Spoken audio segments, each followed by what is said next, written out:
Boa noite.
Olá,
Boa noite, Liana.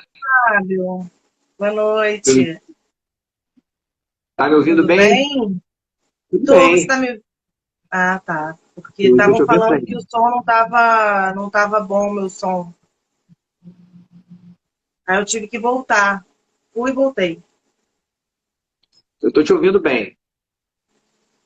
E aí, como é que você tá? Tá tudo bem? Tudo certinho? Tudo em ordem. O dia tá um pouquinho pesado, né? Por conta de algumas situações que a gente acaba se deparando aí com o dia a dia dos tribunais, mas não é nada que a gente não tenha aqui agora essa hora de relaxamento e de poder falar sobre temas mais interessantes do que ficar ouvindo um certo ministro aí do Supremo dizendo que é inconstitucional o advogado arguir no tribunal do júri legítima defesa da honra, como se em pleno século XXI esse tipo de situação pudesse ainda ser vindicada por qualquer advogado em defesa. Só um louco. Não sei se você consegue perceber a inutilidade do que ele disse, não?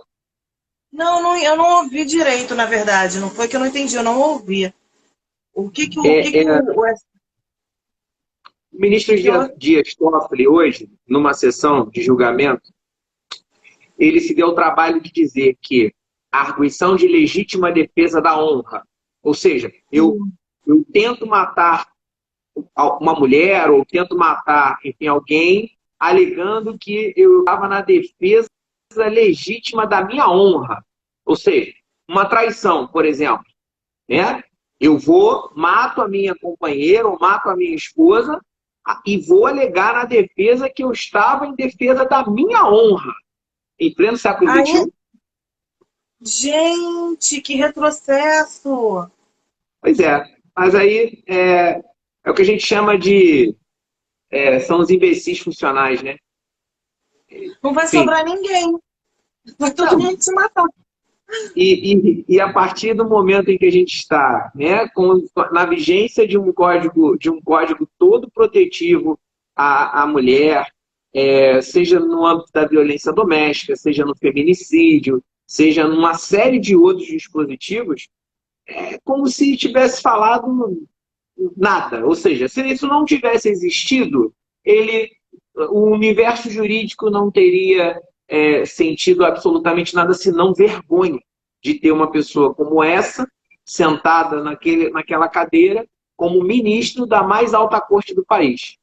Mas, enfim, isso é uma opinião minha. Isso é uma opinião nossa. Isso é porque, assim, o que acontece? Acaba que a gente já está falando sobre o assunto, né? Desculpa, é porque isso já foi no final do dia. Isso me pega assim de uma tamanha. Eu quase pedi para as meninas aqui do escritório: você pode comprar, por favor, um Lexotan, um Gadernal, alguma coisa assim para eu poder realmente me acalmar, porque é mais forte que eu leio essas coisas, eu não consigo sequer, não consigo digerir, porque você tem ministros vedetes, sabe como é que é? Mas enfim, hoje se não, deixa que eu vou me desabafar contigo, você vai ter que me cobrar consulta depois, para eu poder ficar tranquilo. Então, o que acontece? Tem até um post, eu vi um post no Facebook essa semana, que fala assim: é impossível você viver no Brasil e não tomar um Rivotril. É impossível você viver no Brasil sem Rivotril. Verdade. O país aqui, ele não é à toa que é o maior país, é o maior índice de ansiedade no mundo é o Brasil, né? O nível de ansiedade é alarmante, porque é a política, é a justiça, é a violência, desemprego, muita coisa. Então, assim, hoje o nosso... Você ia falar? Não, estou te ouvindo bem. Hoje o nosso tema é sobre relacionamento tóxico na visão da psicologia e do direito, só que você trouxe uma questão que é muito pertinente, porque as pessoas ainda têm uma visão de que nós somos indivíduos isolados da sociedade. Você mesmo falou do seu mal-estar, do seu estarrecimento diante disso, aí você falou, mas vamos deixar para lá e vamos falar de relacionamento tóxico, né? Que é o tema. Mas, assim, tudo tem a ver, tá tudo interligado. Né? Você realmente trouxe uma questão totalmente pertinente ao assunto. Porque nós não somos uns seres...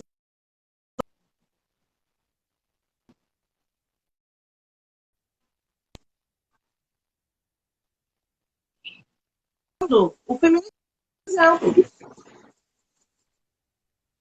ele tá gerando injustiça. Um ser que era para gerar justiça. Então, acaba que tem tudo a ver. A gente, quando fala aqui no escritório, a gente trabalha muito com direito de família, até em maior proporção do que o direito penal, propriamente, né? Mas eu tive bastante atuação dentro do segmento penal e já fiz júri, inclusive, de homicídio tentado, na época que ainda não existia o tipo penal do feminicídio, né? Que ele é mais recente. O feminicídio foi criado pela Lei 13.104 de 2015. E depois a gente pode abordar aí mais didaticamente aí, esperando o pessoal entrar um pouquinho mais para pegar um pouco mais a explicação, a diferença entre femicídio para feminicídio, né? Por que da instituição do tipo. Mas eu tiro aqui, Juliana, pelos relacionamentos que eu observo, que não são, de alguma forma, nem de pessoas que convivem atualmente. Por exemplo, são ex-companheiros ou ex-maridos e ex-esposas que já demonstram de forma cabal assim, um certo grau de desequilíbrio até para lidar com os filhos em comum. Sim, eu quero falar sobre isso mesmo. É um excesso de controle, sabe? É aquela mãe que hoje não está mais com aquele pai, mas ela se acha no direito de ter que interferir na forma, no jeito, no tempo do período de convivência desse pai com os filhos dele. Ou seja, não é um pai socioafetivo, né? Não é aquele biológico, é o genitor que registrou, é aquele que faz questão de estar presente, né? Não é um qualquer da rua. Então, você veja, olha que ponto a gente se identifica aqui com situações de pessoas querendo interferir, como você, meu filho vai estar contigo, então eu tenho que dizer assim, não, você tem que dar comida a tal hora, você não pode levar para a praia, porque você não cuida bem, você é desatento, Isso é surreal, sabe? Isso é surreal. Isso eu tenho detectado assim, num grande número de casos. Tá? Excesso vamos dizer assim, de limpeza. Coisas como assim, a gente... claro, uma criança ela tem que ser levada a um tratamento assíduo, com higiene. Né? O pai que chega da rua, uma mãe que chega da rua, chega com... Principalmente no tempo em que nós estamos de pandemia, os cuidados básicos de lavar as mãos, de trocar de roupa, chegar perto, principalmente de uma criança de colo. Né? Mas não, aquilo precisa ser feito como se fosse um checklist, sabe? As pessoas estão perdendo um pouco a noção do que é se relacionar, o que é esse tratamento, né? Não sei se você tem essa observação. Eu aqui, às vezes, fico assim, gente, como é que pode isso? Imagino você, dentro do seu dia a dia de consultório, como é que não deve ser, né? Essas relações. Eu sou terapeuta familiar e eu vejo todos os tipos. Primeiro que, para mim, relacionamento tóxico é feito... Não tem gênero. Eu vejo mulheres tóxicas e abusivas e homens tóxicos e abusivos, gays tóxicos e abusivos, não tem gênero. E aí a relação vai se dando de forma doentia, a relação vai se transformando de uma maneira patológica e parece, a sensação que me dá é que quanto mais patológico é a relação, mais as pessoas ficam presas, é como um vício mesmo. Eu gosto muito de um grupo chamado Mulheres que Amam Demais Anônimo. Eu sempre faço propaganda desse grupo para pacientes minhas. Na delegacia, quando eu trabalhava em delegacia, a gente orientava a pessoa a ir para esse grupo.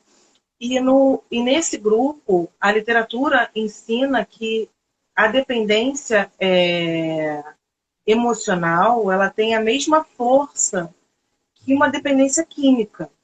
Então, é uma pessoa geralmente dependente emocional com uma outra pessoa codependente emocional que se junta e, na verdade, eles namoram as doenças deles. Eles se encontram nas doenças, sabe? É aquele homem que, de repente... Eu já ouvi um relato de um homem que batia na mulher e ela dizia, gente, mas eu achava que isso era amor. Eu achava que ele me amava tanto que ele não aguentava me bater. Verdade. Então, acaba que na verdade, são formas de amar. Né? Freud ele trabalhou muito. Eu pego várias linhas, tá? Eu não sou só uma linha, não, mas as linhas que eu mais gosto mesmo são a psicanálise sistêmica e a Gestalt terapia, né? Mas enfim, e Freud trabalhou muito em cima do amor. Não é aquele amor romântico que eu te amo para sempre, vou morrer do seu lado.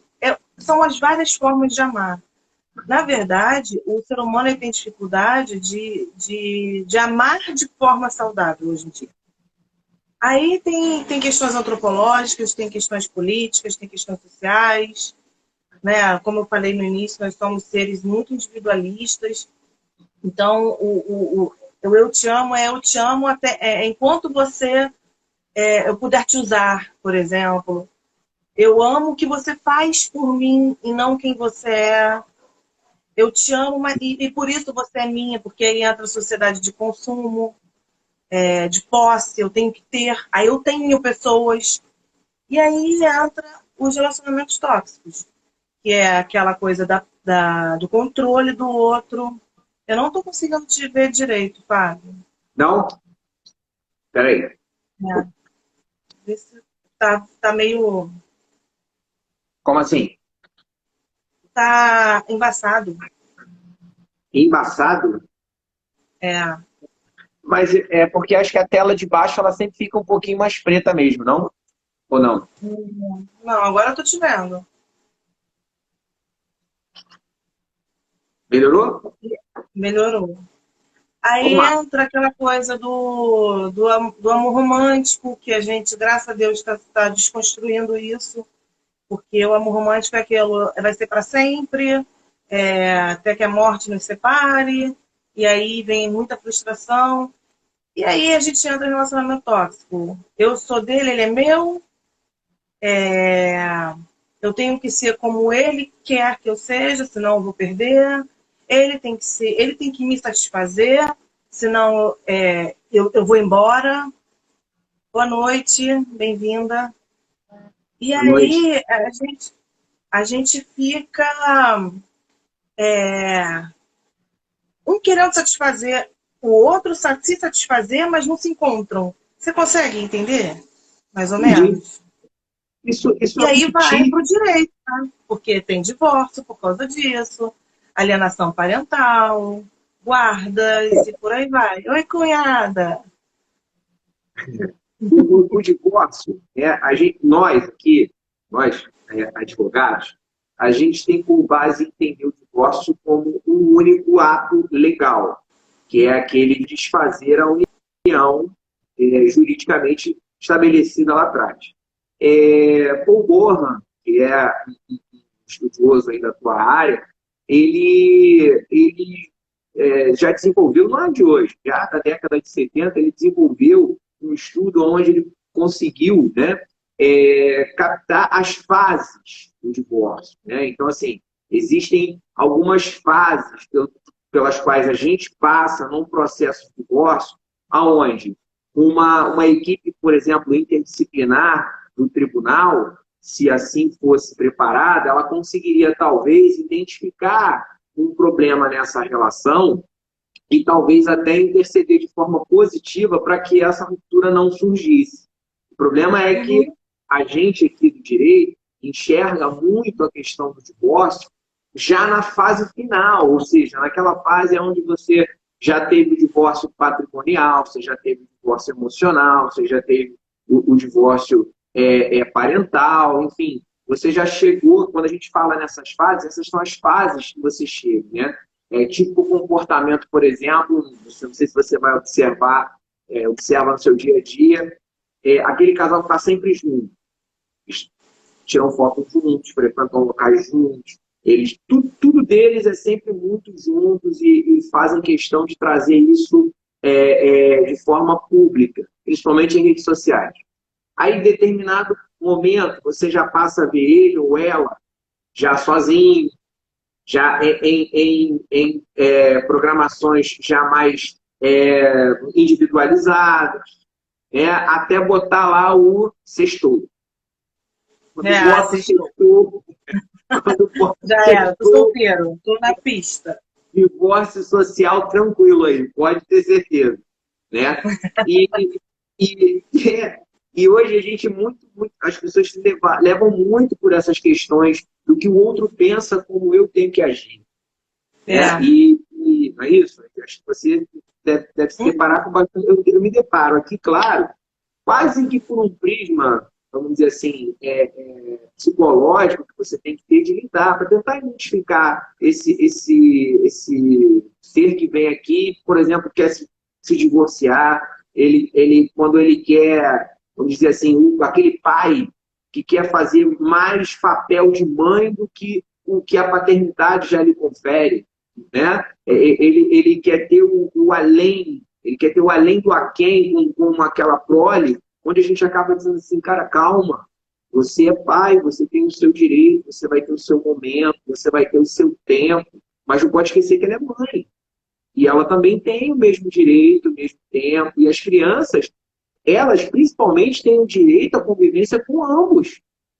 Não é mais com um menos que o outro, acaba sendo, mas é com ambos. Então, olha, tá muito, assim, eu fico às vezes surpreso e às vezes até eu tenho que parar, fazer uma reflexão daquilo dos valores que eu tenho como família, como homem, como profissional e tal, para eu não ser grosseiro, para eu não ser assim, para eu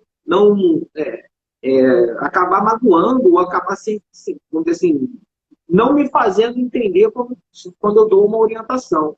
Então, realmente, os relacionamentos hoje estão muito complexos. E dali, Juliana, essas relações, para descambar para atos de violência, não é um pulo. Vai ser assim. Vai ser assim. Exatamente. E era isso que eu ia te perguntar. Como é que o direito entrou na questão da violência doméstica? Porque teve aí uma mudança, né? Maria da Penha fez uma mudança. Como é que é isso? Antes da Maria da Penha, o Código Penal ele já prevê, né, condutas, crimes contra a integridade física, crimes contra a honra, né? Por exemplo, injúria, calúnia e difamação são crimes contra a honra, né, que normalmente nunca esteve tão em voga, tá? Nunca esteve tão em voga. Esses crimes são crimes simples de ação penal privada, ou seja, se eu chego aqui e falo assim, ou posto numa rede social, enfim, posso falar para você especificamente, a Juliana é uma profissional, é uma psicóloga de porta de cadeia, né? Nem se usa essa expressão é mais para a gente, mas eu posso. Então, você se sentindo ofendida com isso, você pode vir buscar a reparação dessa minha ofensa na esfera criminal, porque eu atingi a sua honra subjetiva. A injúria, ela está ligada àquilo que você pensa de você mesmo. Sempre que você tiver uma ofensa dentro de um ângulo, né? Marido para esposa, esposa para o marido, namorado, noivo, enfim, se essas ofensas que atingem aquilo que você pensa de você mesmo, essas ofensas são consideradas injúrias. E aquilo que você imputa a alguém, um fato que a lei prevê como crime, né? Se eu disser assim, por exemplo, Juliana, tu é uma estelionatária. Estelionato é previsto no Código Penal, né? Artigo 171. Porém, eu não estaria praticando uma calúnia, e sim uma injúria. Por quê? Para eu praticar uma calúnia, eu teria que dizer assim, Juliana, olha, Juliana, você é uma pessoa que vive obtendo vantagens sobre a idoneidade moral das pessoas. Você leva as pessoas a erro, por isso você toma o dinheiro delas. Você entendeu a diferença? Entendeu assim? Ou não? A injúria é mais bonitinha, digamos assim? A injúria é aquilo que você pensa de você mesmo, a calúnia e a difamação é como os outros te veem. Certo? É como os outros te veem. Atinge a sua honra objetiva, a sua imagem perante outras pessoas. Então, esses três tipos sempre tiveram presente no ordenamento jurídico e, obviamente, tutelam tanto homens como mulheres, como transexuais, como homossexuais, não importa. Eles estão lá para qualquer pessoa. Depois, mais à frente, um pouquinho, nós tivemos a criação da Lei Maria da Penha, né? Que aí passou-se a tutelar a violência contra as mulheres num âmbito mais restrito, que seria no âmbito da relação doméstica, né? Mas muito mais relacionado à questão lesão. Né? No início da Lei Maria da Penha, se tinham muitas apurações de lesão corporal, né? De bater, né? São as lesões, são as agressões físicas. Ao longo do tempo, nós passamos a ter e entender que existem diversas formas de violência, que não só a violência física. A gente já fez uma live aqui onde a gente já conversou sobre isso, né? Violência psicológica, violência patrimonial, violência moral e tantas outras formas de violência que as mulheres sofrem. Oi? Perdão. Não entendi. Sexual também. A violência sexual. Né? Então, a Lei Maria da Penha ela veio tutelar de forma mais aguerrida essa violência sofrida pelas mulheres. Bom, pelo visto, nessa seara ela tutelava, mas quando se tinha algo mais gravoso, ou seja, que desses atos de violência a coisa se agravava e passava a, vamos dizer assim, ao fator mais perene, que é tirar a vida, essa mulher ela era tutelada como qualquer pessoa no caso do homicídio. Então, se uma mulher perdesse a vida, se um homem perdesse a vida, se enfim, um homossexual perdesse a vida, se um transexual perdesse a vida, era capturado no artigo 121 como homicídio. Ponto. Né? Sem problema, era, vamos dizer assim, capturado ali. Né? Todos respondiam por essa conduta. Com a Lei 13.104 de 2015, passou-se a ter, então, a figura típica. Ou seja, o que é figura típica? É aquilo que está previsto especificamente na lei como sendo punível. Então, você tirar a vida de uma mulher por ela ter a condição de mulher, ou seja, por ela estar na condição de mulher, ele é uma conduta além de tirar a vida de alguém, você entendeu? A mulher ganhou uma tutela diferenciada, no sentido de ter a sua vida tutelada, né? No sentido de que tirar a vida de uma mulher pela condição dela ser mulher é mais grave do que uma mulher ser morta. Vou te dar um exemplo. Vou te dar um exemplo para você. Os casos mais comuns são os casos de morte entre casais, né? O homem que tira a vida da mulher dele, geralmente vamos dizer assim, por ter sido rejeitado ou não suportar uma separação, né? Ele não suporta uma separação, ele não quer perdê-la, né? Ele acha que aquela mulher é posse dele e ele acaba, então, tirando a vida dela porque ele não consegue conceber que ela tem direito a ter uma vida, escolher a forma de vida com que ela pretende, com quem ela pretende, e se não é mais com ele, paciência, vamos embora, a vida que segue. Então ali ela morre, ele tira a vida dela. Já reparou? Geralmente os instrumentos utilizados são faca, facões, canivete, pedra. Dificilmente arma de fogo, já reparou? E se você parar para fazer um estudo mais específico, você vai ver que geralmente esses golpes vêm em áreas, vamos dizer assim, já mais características das mulheres, nos seios, no abdômen já próximo da área vaginal, né? Sempre no ventre, no caso, né? A gente fala ali no ventre. Então, geralmente tem esse caráter, sabe? Esse caráter de tirar a vida pela condição dela ser mulher. E olha, vou te dizer, dificilmente você encontra aquele que se arrependa. Esse é que é o pior. Sim. Esse é que é o pior. São os misóginos. Sabe aquela coisa assim? Fiz, não me arrependo e mereceu tudo que eu fiz. Não se arrependem mesmo. Não se arrependem. Eu já tive contato com misógino, por exemplo, que é muito complexo. Eita! Engasguei. Muito complexo. Porque na hora que ele está agredindo a vítima, ele se acha no direito, de fato, de agredir. Ele tem certeza absoluta que ela provocou aquilo, que ela fez aquilo. É um que eu acompanho, que eu conheço há muito tempo, então eu acompanho assim, ele de perto. Não é nem paciente, não, é uma pessoa conhecida mesmo. E ele, na hora que ele está agredindo, não necessariamente fisicamente, não, muitas vezes psicologicamente, moralmente, ele acha que ele que é a vítima. Ele acha que ele chegou àquele ponto de agredir porque ele foi agredido por ela. E aí passou um tempo e ele rompeu com a vítima, depois ele conheceu. E aí, quando ele terminou com aquela vítima, ele falou que ela que foi ingrata com ele, por ela não ter valorizado o homem que ele era. Aí passou um tempo, ele conheceu uma outra pessoa, repetiu todo o processo.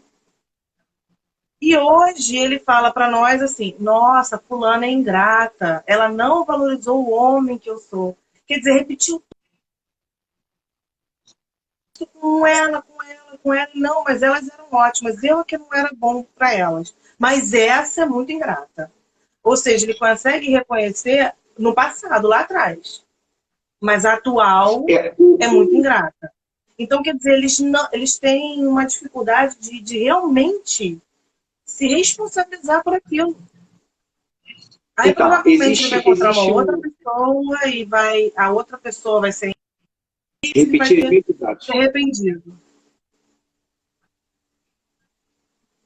Existe um ciclo, né, que as equipes interdisciplinares de direito avaliam, que seria o chamado ciclo da violência doméstica. Né? Eu acho que isso é importante a gente deixar claro aqui, para pelo menos as pessoas que puderem ter acesso a essa nossa live aqui, elas vão, vamos dizer assim, até servir como um identificador. Porque muitas vezes você pode achar que você está numa relação tranquila e você já pode estar num processo de uma relação que vai se tornar violenta.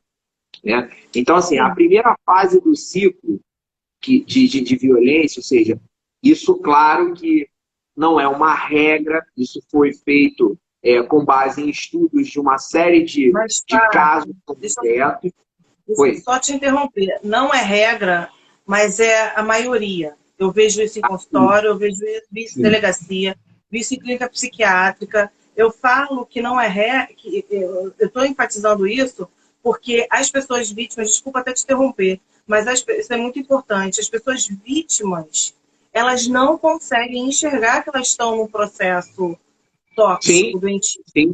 Então é importante a gente enfatizar que pode não ser regra, mas 90% dos casos, esse ciclo que você vai falar, ele acontece.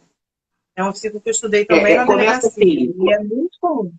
Começa com aquelas coisas das agressões verbais, da depreciação, daquelas ameaças, daquele homem que começa a jogar as coisas, a quebrar as coisas. E aí, nesse momento, o que a gente identifica é que a mulher ela fica assim, meu Deus, o que eu faço? O que é isso? Deve ser porque ele está nervoso do trabalho, deve ser por conta da questão do excesso de trabalho, ou de repente, sei lá, ele está estressado, pegou trânsito. Então, sempre tem aquela postura de tentar justificar uma conduta. Sabe como é que é? Geralmente a gente identifica. Sempre encontra-se uma justificativa por aquele comportamento. Mas esse comportamento ele já não é, vamos dizer assim, um comportamento indicado. Por quê? Porque, eu estou estressado, eu preciso te ofender, eu estou estressado, eu preciso te bater, eu preciso te ameaçar, eu preciso descontar em você as coisas do meu dia a dia.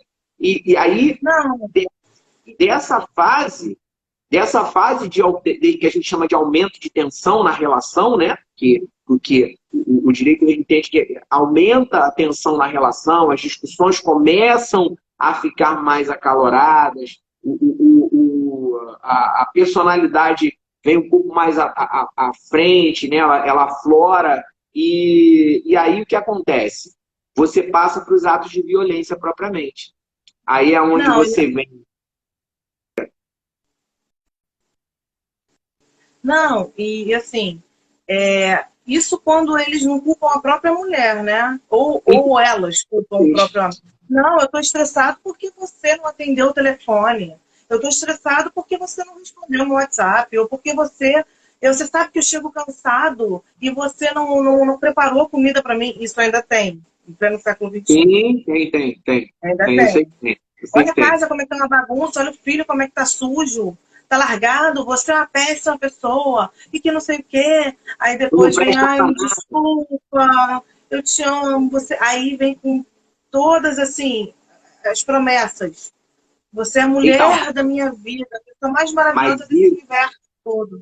olha só, Juliana, essa fase que a gente chama aqui, né? A gente aqui no escritório chama do arrependimento, ou então eu classifico aqui a fase do Lovers in the Air, né?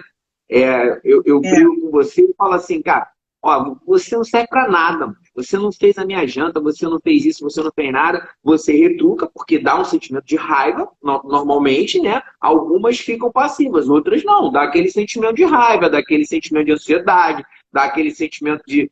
Muitas têm autopiedade, muitas ficam ali se autopenitenciando ali como sendo a Amélia e, na verdade, esse comportamento não ajuda em absolutamente nada, só faz com que as agressões avancem e uhum, você, de repente, numa dessa, a gente sabe que tem pessoas e pessoas, tem pessoas de personalidade forte, de gênio forte, que não aceitam esse tipo de vilipêndio moral, vilipêndio físico à toa, reagem. Elas reagem.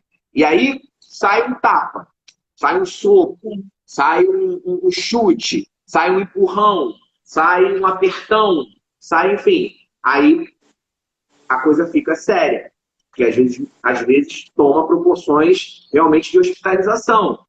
Aí é onde vem a fase do arrependimento, seja pelo medo, seja pelo medo de ser punido, seja ainda pela questão assim de até um certo grau de puxa, que besteira que eu fiz, mas se a postura da mulher não muda aí, essa besteira que eu fiz vai ser sim, repetida, e essas repetições, porque é um ciclo, né?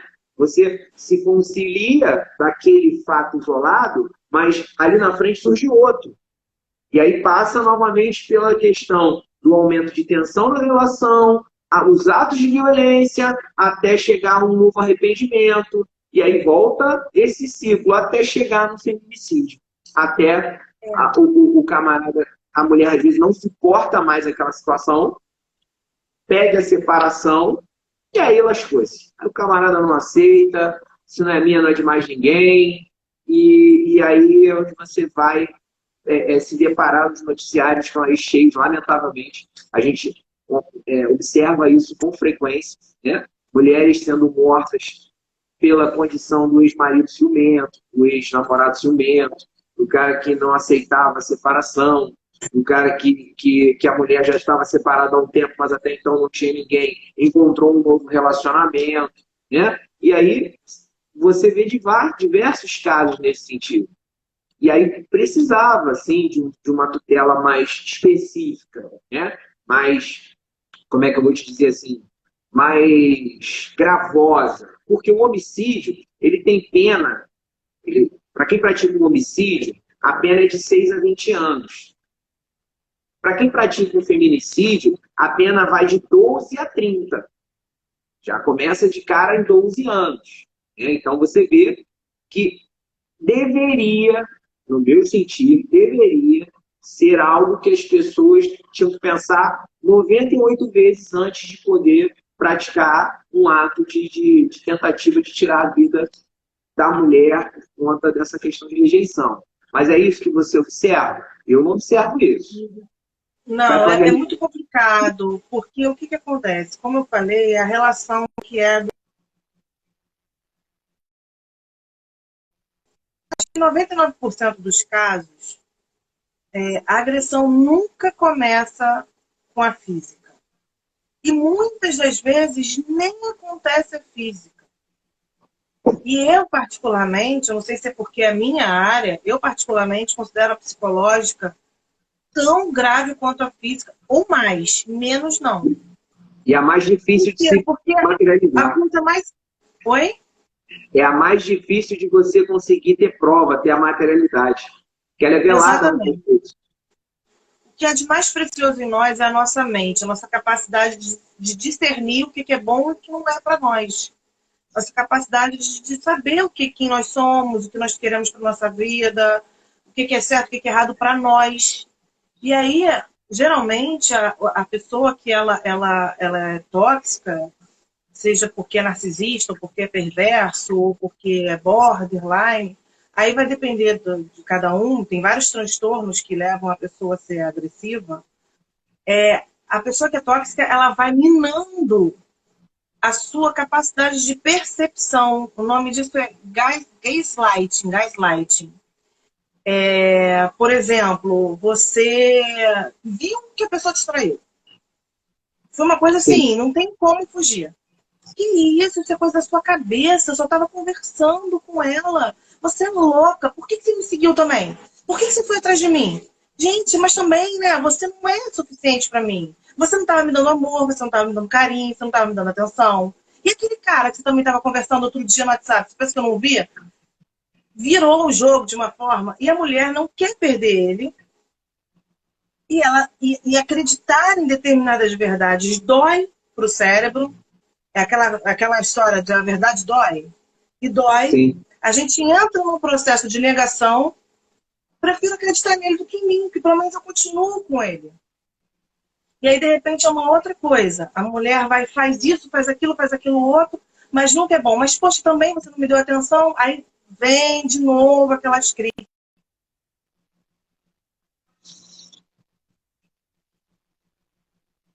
também. Mas porque geralmente é o que mais acontece, infelizmente. E a mulher está sempre tentando suprir aquela necessidade dele e nunca é o suficiente. Ela fica presa nisso.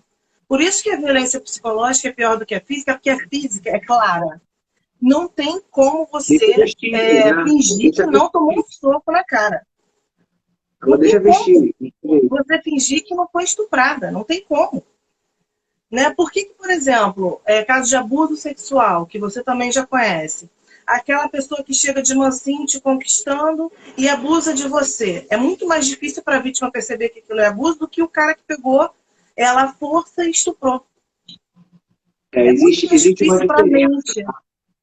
Existe uma E eles diferença. viram o jogo, isso mesmo, Lidiane. A Tânia também falou aqui, é isso mesmo.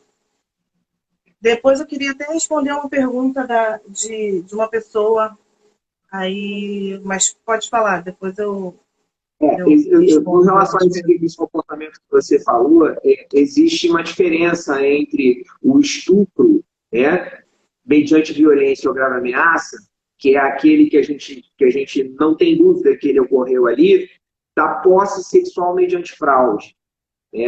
São dois tipos penais, são dois institutos do direito penal. Um está no artigo 213, que é o do estupro, né? E o outro está no artigo 215, que é o da posse sexual mediante fraude. É o ter, né, conjunção carnal com alguém mediante ardil, engodo. Sabe como é que é? Usando de ardil para poder seduzir aquela pessoa e ter a conjunção carnal com ela, que ela normalmente não teria. Esses casos são muito vivenciados nas relações religiosas. A gente observa isso na prática nas relações religiosas. Não volte e meia você vai ver aí estampado nos jornais casos onde, vamos botar assim, os líderes religiosos, né, líderes religiosos de alguma maneira, eles se aproveitam da questão de ter aquele domínio ali naquele momento e começam a fazer assim, com que aquela pessoa, geralmente mulher, pense que aquele ato sexual que deva ser praticado ali, segundo ele está tentando colocar, é divino, sabe como é que é? É coisa que vem para purificação e por aí vai. Então, seria mais ou menos um exemplo de uma posse sexual mediante fraude. E isso é difícil de você conseguir. Você imagina nas relações do dia a dia, aquele cara que promete, que faz aquele tipo, né? Faz aquele tipo de um cara bacana, de um cara gente boa, de um cara pô, amável, né? De um cara que é a última, como diz a Paula, a última bolacha do pacote. Sabe o que Não, é? teve uma internauta essa semana, quando eu estava divulgando a live, ela está até aqui, que ela falou que eles se sentem o último litrão do deserto. Tá bom, gostei também dessa, gostei. Então esse tipo de pessoa é um cara que está preocupado muito com a questão pessoal. Ele não está Uhum. realmente querendo valorizar aquela relação. Ele quer satisfazer os interesses financeiros dele, ponto final. E se eventualmente ele conseguir ter o domínio psicológico dessa parceira, começa a desenvolver esse sentimento de assim, ali tem hora que eu quero, ali é meu, ali ninguém vai pegar, ninguém vai mais ter acesso. E quando a pessoa se dá peraí, como assim? A mão vivia só, vem a nós, mas o nosso meio também tem que ser. Quando ela se dá de conta, já está envolvida de tamanha forma que para se desvencilhar dessa relação é bastante complexo. E muitas delas, né, acabam desencadeando aí os atos de violência. Vamos prestar atenção nos sinais. Né? A gente ainda tem muito uma visão romântica da vida, aquela coisa da Cinderela. A Disney acabou com a gente. Os contos da Cinderela, Branca de Neve, acabaram com a gente. A gente ainda tem no nosso inconsciente coletivo, a gente ainda tem na nossa cabeça a ideia do homem que vai resgatar a mulher desamparada, a mulher sozinha, carente, que vai ser resgatada por um homem. Tem homens que fazem isso inconscientemente, tem homens que fazem isso com muita consciência. Eles pegam aquela mais frágil, recém-saída de uma separação, desempregada, enfim, autoestima baixa. Geralmente são mulheres que têm problema de autoestima, elas não se sentem merecedoras de serem amadas. Aí vem aquele homem que se diz maravilhoso e vai te salvar de tudo isso, e vai te amparar. Ele vai te dar um mundo, ele realmente vai dar muita coisa, mas ele vai tirar na mesma proporção. Ele está dando como barganha, ele não está dando por amor, ele está dando como forma de te prender. Então a gente tem que tomar muito cuidado com os sinais. Gritou, você já acha estranho. A forma como trata a família, a forma como trata os pais, se tem filho, a forma como trata os filhos. Tem vários sinais. Se os filhos já são maiores e os filhos não querem saber dele. Tem pessoas que o próprio filho não quer saber, você liga a antena, você fala, por que grita com a própria mãe? Se grita com a própria mãe, não vai gritar comigo? Sim. Sabe? Ele não fala com o pai, e aí o filho não quer saber, não tem um emprego certo, um emprego fixo, você sente que o dinheiro vem, depois o dinheiro some. Tem umas enrolações, tem até um livro, esses livros de autoajuda, mas é muito bom, o que toda mulher inteligente deve saber. Ela é tão radical nas dicas que ela dá, que ela pede para ligar a antena até quando trata mal o garçom ou o flanelinha. Quando trata mal qualquer pessoa, do nada, assim, sabe? Sim. É grosso, é estúpido. Ou então você tá bem, aí ele é contrariado, de repente ele estoura, e de repente, não, desculpa, tava com dor de cabeça, foi o que você falou, não tava bem no trabalho. Aí começa a te vigiar, começa a querer controlar o que você veste, controlar como você fala, com quem você fala, onde você anda. Olha, já tem que ir embora. Tem que ir embora. Eu tive uma professora de terapia familiar sistêmica, a Cristina Werner, que é maravilhosa. Ela fala assim, num relacionamento sexoafetivo, se você permite que faça uma vez, vai fazer a segunda. Se fizer a segunda, virou rotina. Se virou rotina, você não tem mais o que reclamar. Se a pessoa te traiu uma vez, você perdoou, na segunda você perdoou, esquece, você vai ser traída até o fim da relação. A gente Se costuma você falar. apanhou e aceitou, você vai apanhar até o final da relação. Exatamente. A gente costuma falar aqui o seguinte: levou o primeiro tapa, abriu o caminho para levar o segundo, e o 10º vem numa sequência muito tranquila. Então, E a gente aumenta a entende, dor, aumenta, eles batem com mais força. Felipe, a gente entende aqui, a gente é sensível aqui em perceber, porque é fácil falar aqui na nossa condição de profissionais: olha, vai, busca o 180, né? Denuncia, não deixa chegar num ponto mais extremo. Ok, essa é a medida que a gente pode aqui aconselhar, mas a gente sabe que é difícil. Nem toda É, relação, lógico. né, não é fácil, porque é, eu já presenciei, eu já presenciei uma situação que me marcou na minha carreira. Eu estava na delegacia de polícia, dando um atendimento a uma empresa, por conta de um veículo dela roubado. E enquanto eu aguardava a minha vez de poder ser meu cliente, né, de poder ser chamado para prestar esclarecimento, tinha uma senhora, já talvez, estou classificando senhora porque é depois, vamos dizer assim, mais de 50 anos, mas ela já tinha mais aparência de senhora. Uma mulher de 50 anos hoje ainda é nova, mas Uhum. né, de acordo com o que a gente vê, tem muitas mulheres de 50 anos aí que são bem aptas, bem ativas, bem Sim.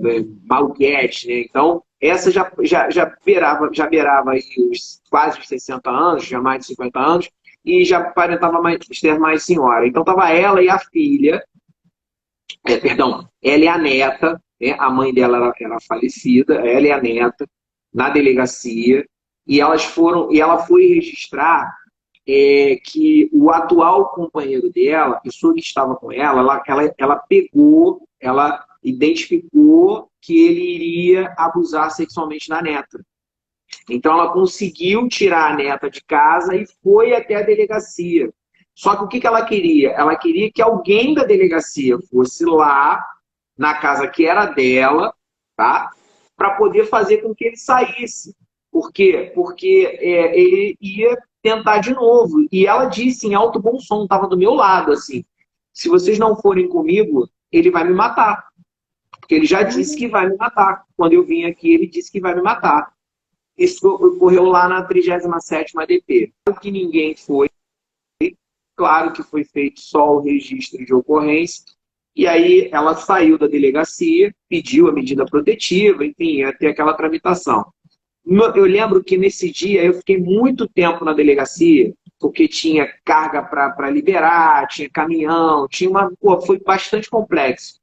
E assim, o que me marcou: duas moças depois, duas outras mulheres voltaram à delegacia para fazer o registro exatamente de uma pessoa que tinha sido morta pelo marido, tá? E quando a gente foi ali, identificou o caso, que elas disseram que ela teve ali de manhã, foi exatamente o caso daquela senhora que estava ali. Ele pegou, quando ela chegou em casa, que ela fez o registro de ocorrência, né? Porque ela saiu de lá com o registro de ocorrência. Ele chegou em casa, matou a mulher Ah, a facadas, meu pegou a Deus, menina, pegou a menina e sumiu. meu Pegou a menina e Deus. sumiu. Então, assim, eu acho, dentro da minha prática aqui, que elevar, por exemplo, a pena do feminicídio, hoje nós temos de 12 a 30. Você pode botar, eu costumo falar isso aqui bastante, e até já me aborreci bastante na hora de debater esse tipo de situação, porque as pessoas me interpretam errado. Botar a pena do feminicídio para 100 anos, sem dar um tratamento àquele homem, aquele comportamento, você não vai ter efetividade nenhuma. Por quê? Porque ele não tem medo da pena. Você entende? Quem pratica o Uhum. feminicídio, quem tira a vida de uma mulher pelo sentimento de posse, pelo sentimento de rejeição, ele não está preocupado com a quantidade de anos que ele vai passar preso, privado da liberdade ou alguma coisa assim. Ele não está preocupado. Por quê? Porque o instinto, o ego dele, a questão pessoal fala muito mais alto do que é como se fosse assim: não, quero saber o que vai dar, eu não quero saber no que eu vou pagar. mas eu sei que ela não vai me deixar. Se não for para ficar comigo, não vai ficar com mais ninguém. Entendeu? Sim. Então, eu acho que deveria existir dos órgãos governamentais, vamos dizer assim, ciclos que vocês poderiam estar prestando esse atendimento a esses homens, para identificar algumas coisas. Porque um perfil violento, às vezes a pessoa acaba tendo um ato de violência, né? É registrado por um acontecimento lá atrás, na infância, do que vivenciou, do que viu. O que acontece nesse caso de você oferecer ajuda ao agressor? Na maioria dos casos, geralmente, assim, são sociopatas, são psicopatas, são narcisistas, eles não aderem ao tratamento. Tem grupos para homens. Oi? Então, eu ia te perguntar se isso é uma unanimidade ou se... Porque... Não, graças a Deus não. Tem homens que estão abertos a tratamento. Tem homens que procuram ajuda. Que tem grupos, não sei se tem mais, mas tem o NOS, N-O-O-S, do Fernando Costa. Ele, se eu não me engano, acho que ele passou por esse processo com a mulher dele, entrou no processo e se disponibilizou em ajudar. Eu não sei, eu não acompanho muito. Mas ele tinha, pelo menos, grupo para homens, e eram homens que estavam realmente dispostos a modificar o seu padrão.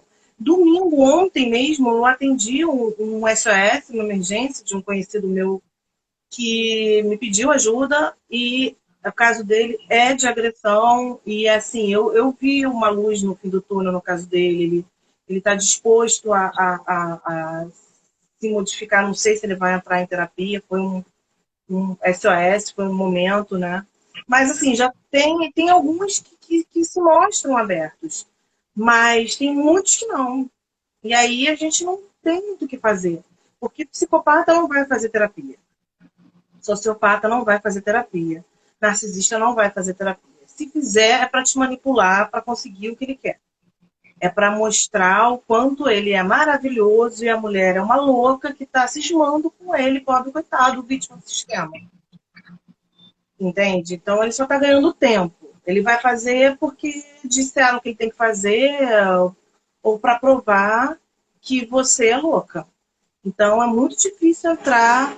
Se não pegar a pessoa, criança e adolescente, que já começa a mostrar traços de violência, se ele já chegou adulto assim, é muito difícil você quebrar isso. É mais fácil você entrar na vítima. Entendi. E mesmo assim também é difícil, porque a vítima nem sempre se acha, ela não percebe que ela está no relacionamento tóxico.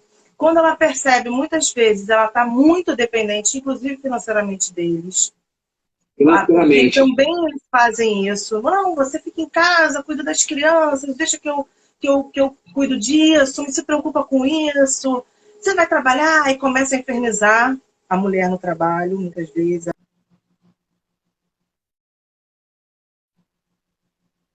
Está emaranhada, vem tanta questão interna e externa, medo da solidão, medo de não dar conta dos filhos sozinha, medo de morrer, se eles já ameaçam. Elas já estão... Aí tem a violência psicológica que vai invadindo a cabeça da pessoa, e a pessoa se acha tão impotente, tão incapaz, que ela já está em frangalhos quando ela se percebe nesse emaranhado, entendeu? Então é muito difícil. Aí tem os filhos, mas se tem filho, então é pior ainda, o que eu vou fazer? Eu já vi casos que o homem que era agressivo, mas a filha culpava a própria mãe, porque ela reagia. Aí tem muita coisa, e está acabando o nosso tempo. É permissividade demais. E qualquer coisa a gente volta só para concluir.